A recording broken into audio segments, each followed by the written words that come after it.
சாதி அடிப்படையில் நீட் தேர்வில் வெற்றி பெற்றவர் என சான்றிதழ் வழங்க உத்தரவிடக் கோரிய வழக்கில் சிபிஎஸ்இ இயக்குநர் பதிலளிக்க உயர்நீதிமன்ற மதுரை கிளை உத்தரவிட்டுள்ளது. இது தொடர்பாக மாணவி நேசல நிஷா தாக்கல் செய்துள்ள மனுவில் கடந்த ஆண்டு நீட் தேர்விற்கு விண்ணப்பித்த போது சாதியை குறிப்பிடும் போது தவறுதலாக ஓபிசி பிரிவிற்கு பதிலாக இதர பிரிவு என குறிப்பிட்டுவிட்டதாக கூறியுள்ளார். அந்த தேர்வில் ஓபிசி பிரிவினருக்கு கட் ஆஃப் மதிப்பெண் 118 என நிர்ணயம் செய்யப்பட்டிருந்தது. இதுதான் 141 கட் ஆஃப் மதிப்பெண் பெற்று திருராஜாபுரத்தில் உள்ள பல் மருத்துவக் கல்லூரியில் கடந்த ஆண்டு சேர்ந்து பயின்று வருவதாக மனுதாரர் கூறியுள்ளார். இந்நிலையில் நீட் தேர்வு விண்ணப்பத்தில் சாதியை குறிப்பிடுவதில் நிகழ்ந்த தவறை சரி செய்ய கோரி தமிழ்நாடு எம்ஜிஆர் மருத்துவ பல்கலைக்கழக தேர்வாணையருக்கு மனு அனுப்பியதாகவும், ஆனால் தமது மனு மீது தேர்வாணையர் எந்த முடிவும் எடுக்காமல் உள்ளதால் தாம் கல்வி பயில்வதில் இடர்பாடு ஏற்பட்டுள்ளதாகவும் மாணவி கூறியுள்ளார். எனவே பிடிஎஸ் படிப்பை தொடர்வதற்கு மருத்துவ பல்கலைக்கழக தேர்வாணையருக்கு உத்தரவிட வேண்டும் என மனுவில் கூறப்பட்டிருந்தது. இந்த வழக்கை விசாரித்த நீதிபதி சிபிஎஸ்இ இயக்குநர், சிபிஎஸ்இ செயலர், மருத்துவ பல்கலைக்கழக தேர்வாணையர் ஆகியோர் பதில் மனு தாக்கல் செய்ய உத்தரவிட்டு வழக்கை ஜூன் 19ஆம் தேதிக்கு ஒத்திவைத்தார். கோவை வடவள்ளி அருகே மனநலம் பாதிக்கப்பட்ட நபரை பொதுமக்கள் கை கால்களை கட்டி வைத்த சம்பவம் பரபரப்பை ஏற்படுத்தியுள்ளது. கோவை வடவள்ளி அடுத்த நாகூர் பகுதியில் கை கால்கள் கட்டப்பட்ட நிலையில் சாலையோரம் காயங்களுடன் ஒருவர் படுத்து கிடந்துள்ளார். தகவல் அறிந்து வந்த போலீசார் பகுதிவாசிகளிடம் நடத்திய விசாரணையில் மனநலம் பாதிக்கப்பட்ட அந்த நபர் அப்பகுதியில் செல்பவர் மீது கற்களை வீசி தாக்கியதாக தெரிவித்தனர். இதனால் அவரின் கை கால்களை கட்டி வைத்ததாக பொதுமக்கள் தெரிவித்தனர். இதனையடுத்து சம்பந்தப்பட்ட நபரை அங்கிருந்து மீட்ட போலீசார் ஆம்புலன்ஸ் மூலம் அவரை கோவை அரசு மருத்துவமனைக்கு சிகிச்சைக்காக அனுப்பி வைத்தனர். பவானிசாகரில் அரசு பேருந்து ஓட்டுநர், நடத்துனர் மீது தாக்குதல் நடத்திய இளைஞர்களை கைது செய்ய கோரி பேருந்தை இயக்காமல் நிறுத்தி வைத்து போராட்டம் நடைபெற்றது. சத்தியமங்கலம் அடுத்த பவானிசாகர் பேருந்து நிலையத்திலிருந்து நகர்ப்புற பேருந்து ஒன்று சக்திக்கு புறப்பட்டது. அப்போது பேருந்தில் பயணித்த பள்ளி மாணவிகளிடம் 5 இளைஞர்கள் தகராறில் ஈடுபட்டனர். இதனையடுத்து பேருந்து ஓட்டுநர் கணேஷ் மற்றும் நடத்துனர் திருலோகச்சந்தர் சம்பந்தப்பட்ட இளைஞர்களை எச்சரிக்கை செய்து பேருந்திலிருந்து இறக்கிவிட்டனர். டவுன்ஷிப் என்ற இடத்தில் மீண்டும் 5 இளைஞர்களும் பேருந்தை வழிமறித்து ஓட்டுநர் மற்றும் நடத்துனர் மீது தாக்குதல் நடத்தினர். தகவல் அறிந்த அரசு போக்குவரத்து கழக ஓட்டுநர்கள் மற்றும் நடத்துனர்கள் சம்பந்தப்பட்ட இளைஞர்கள் மீது நடவடிக்கை எடுக்க கோரி அனைத்து அரசு பேருந்துகளையும் இயக்காமல் நிறுத்தி வைத்து திடீர் போராட்டத்தில் ஈடுபட்டனர். சம்பந்தப்பட்ட நபர்கள் மீது நடவடிக்கை எடுக்கப்போவதாக போலீசார் உறுதியளித்ததை அடுத்து போக்குவரத்து ஊழியர்கள் போராட்டம் கைவிடப்பட்டது. ராமேஸ்வரத்திற்கு சுற்றுலா வந்த வேன் கவிழ்ந்து விபத்துக்குள்ளானதில் பலத்த காயமடைந்த 28 பேர் தனியார் மருத்துவமனையில் சிகிச்சை பெற்று வருகின்றனர். வேலூரிலிருந்து ராமேஸ்வரத்திற்கு மோகன் என்பவர் தமது உறவினர்களுடன் வேனில் சுற்றுலா சென்றுள்ளார். நேற்று மாலை திருச்சி ராமேஸ்வரம் தேசிய நெடுஞ்சாலையில் சென்று கொண்டிருந்த போது எதிர்பாராத விதமாக வேன் தலைக்குப்புற கவிழ்ந்து விபத்துக்குள்ளானது. இந்த விபத்தில் வேனில் பயணம் செய்த 28 பேர் படுகாயமடைந்தனர். அவர்கள் தனியார் மருத்துவமனையில் அனுமதிக்கப்பட்டு சிகிச்சை பெற்று வருகின்றனர். இந்த விபத்து குறித்து போலீசார் வழக்கு பதிவு செய்து விசாரணை மேற்கொண்டு வருகின்றனர். வேலூர் சிப்காட் அருகே 2 லாரிகள் நேருக்கு நேர் மோதிய விபத்தில் சென்னை சித்தூர் தேசிய நெடுஞ்சாலையில் 2 மணி நேரம் போக்குவரத்து பாதிப்பு ஏற்பட்டது. வேலூர் ராணிப்பேட்டை அருகே உள்ள சிப்காட்டிலிருந்து இருசக்கர வாகனங்கள் ஏற்றி வந்த கண்டெய்னர் லாரி மற்றும் பெங்களூரிலிருந்து வந்த லாரி நேருக்கு நேர் மோதி விபத்துக்குள்ளாகின. இந்த விபத்தில் படுகாயமடைந்த லாரி ஓட்டுநர் உடனடியாக வாலஜாப்பேட்டை அரசு மருத்துவமனையில் சிகிச்சைக்காக சேர்க்கப்பட்டார். விபத்தால் சென்னை சித்தூர் தேசிய நெடுஞ்சாலையில் 2 மணி நேரம் கடுமையான போக்குவரத்து நெரிசல் ஏற்பட்டது. மேலும் சாலையின் 2 பக்கமும் வாகனங்கள் பல மைல்கள் தூரத்திற்கு அணிவகுத்து நின்றன. பின்னர் நீண்ட நேரம் போராடி போலீசார் போக்குவரத்தை சரி செய்தனர். ஸ்ரீவில்லிபுத்தூர் அருகே உள்ள ராஜகோபாலபுரத்தை சார்ந்த 1ஆம் வகுப்பு மாணவன் ஊரணியில் மூழ்கி பலியான சம்பவம் சோகத்தை ஏற்படுத்தியுள்ளது. ஸ்ரீவில்லிபுத்தூர் அருகே உள்ள ராஜகோபாலபுரம் கிராமத்தில் கணேஷ்குமார் என்பவரது மகன் கவின்குமார் 1ஆம் வகுப்பு படித்து வந்தார். நேற்று மாலை வீட்டிலிருந்து வெளியே விளையாட சென்ற மாணவன் 2 மணி நேரம் ஆகியும் வீட்டிற்கு வராததால் சந்தேகமடைந்த உறவினர்கள் பல்வேறு இடங்களில் தேடினர். இதனையடுத்து அருகே அமைந்துள்ள ஊரணியில் பார்த்தபோது கவின்குமார் தண்ணீரில் மூழ்கி சடலமாக மிதந்துள்ளார். தகவல் அறிந்து வந்த போலீசார் கவின்குமார் உடலை கைப்பற்றி விசாரணை மேற்கொண்டு வருகின்றனர். ஈரோடு அருகே இறைச்சிக்காக ஆவணங்களின்றி கர்நாடகாவிலிருந்து ஏற்றி சென்ற 2 லாரிகள் மற்றும் 27 மாடுகளை போலீசார் பறிமுதல் செய்தனர்.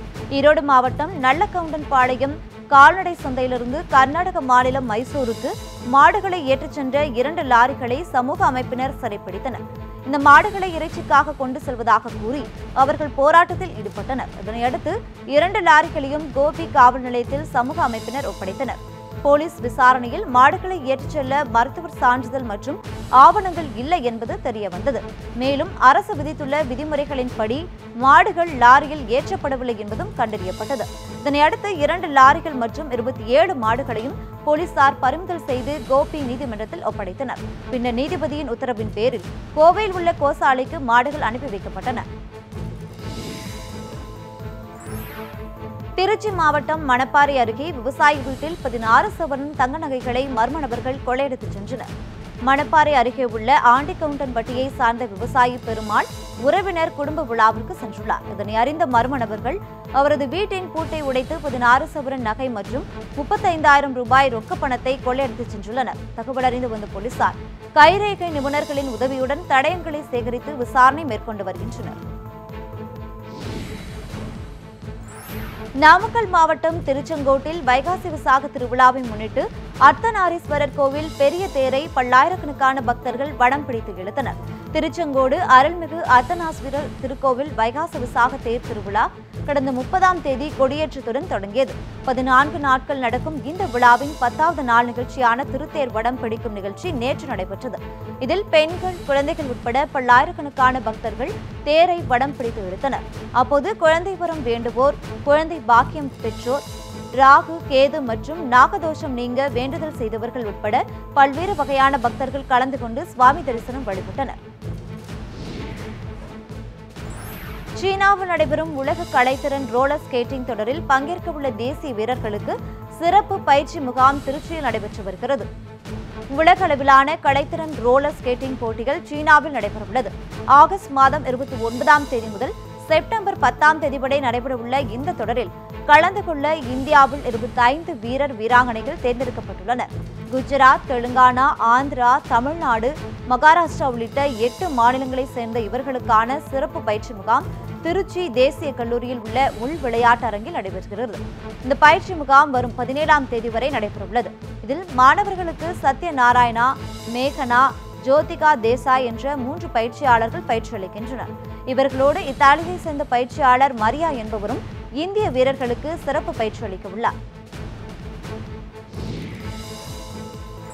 தஞ்சையில் பிளாஸ்டிக் அரிசி எதுவும் விற்கப்படுகிறதா என்பது குறித்து உணவுப் பொருள் பாதுகாப்பு அதிகாரிகள் திடீர் சோதனை மேற்கொண்டனர்.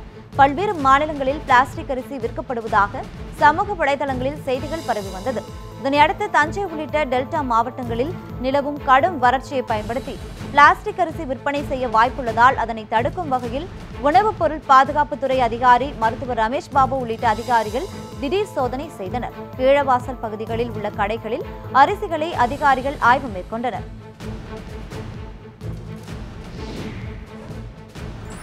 உசிலம்பட்டி அருகே 80 வயது மூதாட்டியை பாலியல் பலாத்காரம் செய்ததாக இளைஞரை போலீசார் கைது செய்து விசாரணை நடத்தி வருகின்றனர். மதுரை மாவட்டம் உசிலம்பட்டி அருகே மேக்கலார்பட்டியை சேர்ந்த மலையாண்டி என்பவரின் மனைவி ஒச்சம்மா கணவரை இழந்து தனியே வசித்து வந்துள்ளார். நிலையில் அதே ஊரை சேர்ந்த முருகன் என்ற இளைஞர் வீட்டில் தூங்கிக் கொண்டிருந்த ஒச்சம்மாவை வேட்டியால் கட்டி பாலியல் பலாத்காரம் செய்ததாக கூறப்படுகிறது. இது தொடர்பாக பாதிக்கப்பட்ட ஒச்சம்மா கொடுத்த புகாரின் பேரில் போலீசார் முருகனை கைது செய்து விசாரணை நடத்தி வருகின்றனர். மணப்பாறை அருகே 7 வயது சிறுமியிடம் பாலியல் சில்மிஷம் செய்த நபரை பொதுமக்கள் கம்பத்தில் கட்டி வைத்து தாக்கினர். மணப்பாறை அடுத்து இடையான்பட்டியில் உள்ள லாரி உரிமையாளரின் 7 வயது மகள் நேற்று காலை குடிநீர் குழாயில் தண்ணீர் பிடிக்க சென்றுள்ளார். அப்போது அங்கு வந்த 35 வயது மதிக்கத்தக்க நபர் சிறுமியிடம் பாலியல் சில்மிஷத்தில் ஈடுபட்டுள்ளார். இதனையடுத்து சிறுமி கூச்சலிட்டதால் அங்கு திரண்ட பொதுமக்கள் அந்நபரை பிடித்து கம்பத்தில் கட்டி வைத்து தாக்கியுள்ளனர். விசாரணையில் அந்நபரின் பெயர் செந்தில்குமார் என்பதும் திண்டுக்கல் பகுதியில் உள்ள ஏடிஎம் காவலாளியாக பணியாற்றி வந்துள்ளார் என்பதும் தெரியவந்தது. சிறுமியின் தந்தை அளித்த புகாரின் பேரில் போலீசார் செந்தில்குமாரை கைது செய்து விசாரணை நடத்தி வருகின்றனர். கிருஷ்ணகிரி மாவட்டம் வேப்பனப்பள்ளியில் ஆசிரியருக்கு பணியிட மாற்றம் வழங்க 8000 ரூபாய் லஞ்சம் வாங்கியதாக உதவி தொடக்க கல்வி கண்காணிப்பாளர் கைது செய்யப்பட்டுள்ளார். கிருஷ்ணகிரி மாவட்டம் சின்ன பொம்மரசம்பள்ளியில் ஆசிரியராக பணிபுரியும் பாலகிருஷ்ணனுக்கு பணியிட மாற்றம் அளிக்கப்பட்டுள்ளது. இந்நிலையில் பாலகிருஷ்ணன் இப்போது பணியாற்றும் பள்ளியிலிருந்து அவருக்கு பணி விலகல் கடிதம் தேவைப்பட்டது. இதனால் வேப்பனப்பள்ளி உதவி தொடக்க கல்வி கண்காணிப்பாளர் பிரகாசிடம் பணி விலகல் சான்று கோரியுள்ளார். அதற்கு 8000 ரூபாய் லஞ்சம் தருமாறு பிரகாஷ் கூறியதால் பாலகிருஷ்ணன் லஞ்ச ஒழிப்பு துறையினரிடம் புகார் தெரிவித்துள்ளார். இதனைத் தொடர்ந்து பிரகாஷ் பாலகிருஷ்ணனிடம் லஞ்சம் பெறும் பொழுது அங்கு மறைந்திருந்த லஞ்ச ஒழிப்பு துறையினர் பிரகாஷை கையும் களவுமாக பிடித்தனர். நெல்லை மாவட்டம் களக்காட்டை சேர்ந்த ராணுவ வீரர் திரிபுரா மாநிலத்தில் மின்சாரம் தாக்கி உயிரிழந்தார். களக்காடு அருகே உள்ள கோதைசேரியை சேர்ந்த ஹரிகரன் திரிபுரா மாநிலத்தில் உள்ள கோகுல் நகரில் 11வது பிரிவு துணை ராணுவ படையில் வீரராக பணியாற்றி வந்துள்ளார். திரிபுரா கோகுல் நகரில் தனது குடும்பத்துடன் வசித்து வருகிறார். அவர் தனது வீட்டில் மின் இணைப்பை சரி செய்த போது மின்சாரம் தாக்கி உயிரிழந்தார். இதனையடுத்து அவரது உடல் விமானம் மூலம் திருவனந்தபுரத்திற்கு அனுப்பி வைக்கப்பட்டது. பின்னர் சொந்த ஊருக்கு கொண்டு செல்லப்பட்டது. தொடர்ந்து அவரது சொந்த ஊரான கோதைசேரி மயானத்தில் ஹரிகரன் உடல் தகனம் செய்யப்பட்டது. சேலம் மாவட்டம் ஓமலூர் அருகே பக்கத்து வீட்டுக்காரர் பாலியல் வன்கொடுமை செய்ய முயன்ற சம்பவத்தில் இளம்பெண் காயமடைந்து மருத்துவமனையில் சிகிச்சை பெற்று வருகிறார். ஓமலூர் அருகே தாசன் காட்டுவளவு பகுதியைச் சேர்ந்த காளியப்பன் இறந்ததால் அவரது மனைவி ரத்தினம்மாள் மனநலம் பாதிக்கப்பட்டுள்ளார். இதனையடுத்து மகள்கள் ஆனந்த செல்வி மற்றும் பிரியா இருவரும் கூலி வேலை செய்து தாயை கவனித்து வருகின்றனர். இந்த சூழலில் பக்கத்து வீட்டுக்காரர் சின்னையன் ஆனந்த செல்வியிடம் தகாத முறையில் நடந்து கொள்ள முயன்றுள்ளார். அவரை பலமுறை எச்சரித்து ஆனந்த செல்வி திருப்பி அனுப்பியுள்ளார். நேற்று முன்தினம் இரவு ஆனந்த செல்வியின் வீட்டிற்கு சென்ற சின்னையன் பலவந்தமாக அவரை பாலியல் வன்கொடுமை செய்ய முயன்றுள்ளார். அப்போது ஆனந்த செல்வி கூச்சலிடவே சின்னையன் அவரை பலமாக தாக்கிவிட்டு தப்பி ஓடிவிட்டார். இதில் காயமடைந்த ஆனந்த செல்வியை அருகில் இருந்தவர்கள் ஓமலூர் அரசு மருத்துவமனைக்கு சிகிச்சைக்கு சேர்த்தனர்.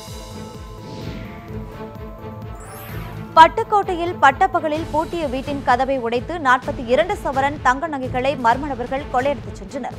பட்டுக்கோட்டை வளவன்புரத்தில் வசித்து வரும் சந்திரமோகன் மனைவி தமிழ்ச்செல்வியுடன் வீட்டை பூட்டிவிட்டு அருகில் உள்ள கோவிலுக்கு சென்றுள்ளார்.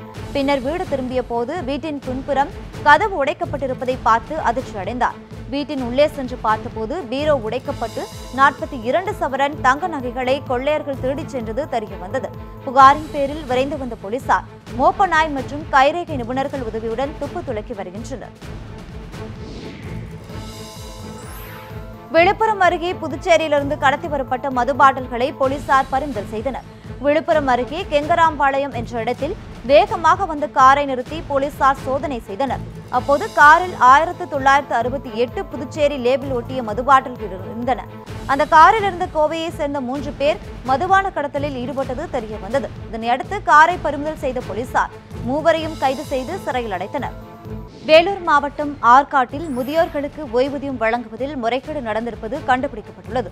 வேலூர் மாவட்டம் ஆற்காட்டை சேர்ந்த அலமேலு என்பவர் தமக்கு ஓராண்டில் 2 மாதங்களுக்கு மட்டுமே முதியோர் ஓய்வூதியம் வந்ததாகவும் மற்ற மாதங்களில் வரவில்லை என்றும் ஆற்காடு எம்எல்ஏ ஈஸ்வரப்பனிடம் தெரிவித்துள்ளார்.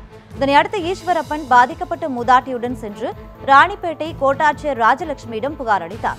இந்த புகாரில் ஓய்வூதியம் வழங்க வேண்டிய முகவர் மாதந்தோறும் கைரேகை பெற்றுக்கொண்டு பணம் வழங்காமல் ஏமாற்றி வந்ததாக குற்றம் சாட்டப்பட்டுள்ளது. இதுகுறித்து விரைந்து விசாரித்து தீர்வு காணப்படும் என கோட்டாட்சியர் உறுதியளித்தார்.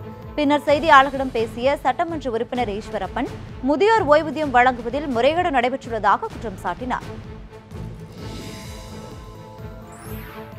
தேனி பெரியகுளத்தில் முறையாக குடிநீர் வழங்காததால் ஆத்திரமடைந்த பெண்கள் காலி குடங்களுடன் நகராட்சி அலுவலகத்தை முற்றுகையிட்டு போராட்டத்தில் ஈடுபட்டனர். பெரியகுளம் நகராட்சிக்குட்பட்ட 1வது வார்டு வைத்தியநாதபுரம் பகுதியில் கடந்த 2 ஆண்டுகளாக பாதாள சாக்கடை திட்டப்பணிகள், புதிய குடிநீர் குழாய் பதிக்கும் பணிகள் நடைபெற்று வந்ததால் குடிநீர் முறையாக வழங்கப்படாமல் இருந்து வந்தது. இந்நிலையில் குடிநீர் தேவையை போக்க 15 லட்சம் ரூபாய் செலவில் 50,000 லிட்டர் அளவு கொண்ட மேல்நிலை தொட்டி கட்டி முடிக்கப்பட்டு 4 ஆண்டுகள் ஆன நிலையில் குடிநீர் வழங்க நகராட்சி நிர்வாகம் எந்த நடவடிக்கையும் எடுக்கவில்லை என பொதுமக்கள் குற்றம் சாட்டினர். மேலும் தங்களுக்கு முறையான குடிநீர் வழங்க நடவடிக்கை எடுக்காவிட்டால் போராட்டம் தொடரும் என்றும் அப்பகுதி பெண்கள் தெரிவித்தனர். சேலம் மாவட்டம் ஆத்தூர் சுற்றுவட்டாரத்தில் கடும் வறட்சி காரணமாக கத்திரிக்காய் விளைச்சல் குறைந்துள்ளது. இதனால் 1 கிலோ கத்திரிக்காய் 60 ரூபாய் வரை விலைக்கு விற்கப்படுகிறது. சேலம் மாவட்டம் ஆத்தூர், தலைவாசல், ஆரகளூர், சிறுவாச்சூர், ஊனத்தூர், தம்மம்பட்டி ஆகிய பகுதிகளில் நூற்றுக்கணக்கான ஏக்கர் நிலங்களில் கத்தரி பயிரிடப்பட்டுள்ளது. கடும் வறட்சியாலும் பூச்சி நோய் தாக்குதலாலும் கத்திரிக்காய் விளைச்சல் குறைந்துள்ளது. இதனால் தலைவாசல் சந்தைக்கு கத்திரிக்காய் வரத்து குறைந்ததால் 1 கிலோ கத்திரிக்காய் 60 ரூபாய் வரையில் விற்கப்படுகிறது. பூச்சி நோய் தாக்குதலால் கத்திரிக்காய் விளைச்சல் பாதிக்கப்பட்டுள்ளதால் தமிழக அரசு இழப்பீடு வழங்க வேண்டும் என விவசாயிகள் கோரிக்கை விடுத்துள்ளனர். கிருஷ்ணகிரி அருகே 50க்கும் மேற்பட்டவர்களுக்கு பரவிய மர்ம காய்ச்சலால் பொதுமக்கள் அச்சமடைந்துள்ளனர். கிருஷ்ணகிரி மாவட்டம் கண்டைசுப்பம் பஞ்சாயத்திற்குட்பட்ட பொன்னியம்மன் கோவிலூர் பகுதியில் சுமார் 300க்கும் மேற்பட்ட குடியிருப்புகள் அமைந்துள்ளன. இந்த கிராமத்தில் வேகமாக பரவி வரும் மர்ம காய்ச்சல் நோயினால் கடந்த ஒரு மாதத்தில் மட்டும் சுமார் 50க்கும் மேற்பட்டோர் பாதிக்கப்பட்டுள்ளனர். இதனால் அச்சமடைந்த அப்பகுதி மக்கள் தங்கள் பகுதியில் சுகாதாரத்துறை அதிகாரிகள் சிறப்பு மருத்துவ முகாம் நடத்தி உரிய நடவடிக்கை மேற்கொள்ள வேண்டும் என கோரிக்கை விடுத்துள்ளனர். சேலம் மாவட்டம் ஓமலூர் அருகே விவசாய கடனை கட்டிய பிறகும் நகையை திருப்பித் தர மறுத்ததால் வங்கி அதிகாரியை கண்டித்து மனமுடைந்த விவசாயி தற்கொலை முயற்சியில் ஈடுபட்டதால் பரபரப்பு ஏற்பட்டது. பெரியப்பட்டியை சேர்ந்த காந்தி மன்னன் ஓமலூரில் உள்ள வங்கியில் கடந்த ஆண்டு நகைகளை அடகு வைத்து 3,72,000 ரூபாய் விவசாய கடன் பெற்றுள்ளார். இந்நிலையில் திருமணத்திற்காக நகைகளை மீட்பதற்காக வட்டியும் முதலுமாக 4,52,000 ரூபாயை வங்கியில் கட்டியுள்ளார். பணத்தை செலுத்திவிட்டு நகையை கேட்டபோது தொழிலுக்கு வாங்கிய கடன் நிலுவையில் இருப்பதால் அதையும் சேர்த்து செலுத்தினால்தான் நகையை கொடுக்க முடியும் என வங்கி மேலாளர் கூறியுள்ளார். இதனால் மனமுடைந்த காந்தி மன்னன் வங்கி முன்பாக அமர்ந்து போராட்டத்தில் ஈடுபட்டார். விஷம் குடித்து தற்கொலை செய்ய முயன்ற அவரை காவல்துறையினர் தடுத்து நிறுத்தினர். திருப்பூரில் நடைபெற்ற வீர ராகவராவ் பெருமாள் கோவில் வைகாசி விசாக தேரோட்டத்தில் ஏராளமானோர் பங்கேற்றனர். திருப்பூரில் புகழ்பெற்ற வீர ராகவராவ் பெருமாள் திருக்கோவில் வைகாசி விசாக தேரோட்டம் கடந்த 1ஆம் தேதி கொடியேற்றத்துடன் துவங்கப்பட்டது. நேற்றைய விழாவில் வீர ராகவராவ் பெருமாள் சுவாமிக்கு சிறப்பு பூஜைகளும் அபிஷேகமும் நடைபெற்றது.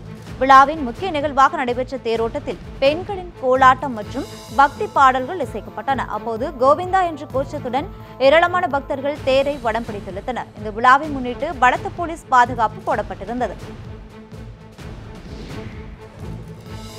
ஓடும் ரயிலில் தீப்பொறியுடன் கரும்புகை வெளிவந்ததால் எக்ஸ்பிரஸ் ரயில் பாதி வழியில் நிறுத்தப்பட்டது. மும்பையிலிருந்து நேற்று மதியம் புறப்பட்ட நாகர்கோவில் எக்ஸ்பிரஸ் ரயில் சேலத்தை தாண்டி வீரபாண்டி என்ற இடத்தில் வந்து கொண்டிருந்தது. அப்போது ரயில் என்ஜினில் இருந்து திடீரென தீப்பொறியுடன் கரும்புகை வெளியேறியது. உடனடியாக சுதாரித்த ஓட்டுநர் ரயிலை நிறுத்தினார். ரயில் பட்டியை மறைக்கும் அளவிற்கு வெளியான கரும்புகையால் அதிர்ச்சி அடைந்த பயணிகள் அலறி அடித்து வெளியேறினர். இதனால் காட்டுப்பகுதியில் சுமார் அரை மணி நேரம் ரயில் நிறுத்தப்பட்டது. சோதனையில் ரயில் என்ஜினில் உள்ள பிரேக் பழுதானதால் அதிலிருந்து தீப்பொறியுடன் கரும்புகை வெளியானது தெரியவந்தது. அதன்பின் ஈரோட்டில் வேறு என்ஜின் மாற்றப்பட்டு நாகர்கோவில் எக்ஸ்பிரஸ் ரயில் நாகர்கோயிலுக்கு புறப்பட்டு சென்றது. சென்னையில் 3 மெட்ரோ ரயில் நிலையங்களில் நிலைய கட்டுப்பாட்டாளர் இல்லாததால் அவற்றின் செயல்பாட்டில் சிக்கல் ஏற்பட்டுள்ளது. சென்னையில் கிண்டி, மீனம்பாக்கம், நங்கநல்லூர் மெட்ரோ ரயில் நிலையங்களில் நிலைய கட்டுப்பாட்டாளர் கடந்த 4 நாட்களாக இல்லாத நிலையில் செயல்பட்டு வருகின்றது. நிலைய கட்டுப்பாட்டாளரே காலையில் ரயில் நிலையங்களை மேற்பார்வையிட்டு செயல்பாட்டிற்கு கொண்டு வருவதுடன் நிலையம் சார்ந்த பிரச்சினைகளையும் தீர்க்கும் பொறுப்புடையவர். இந்நிலையில் கட்டுப்பாட்டாளர் பணிகளை ஒப்பந்த அடிப்படையில் தனியாருக்கு விடுவதற்கு மெட்ரோ ரயில் நிர்வாகம் நடவடிக்கை எடுத்து வருகின்றது. இதன் காரணமாகவே ஆட்கள் பற்றாக்குறையை சீர்படுத்தாமல் செயல்பட்டு வருவதாக புகார் எழுந்துள்ளது.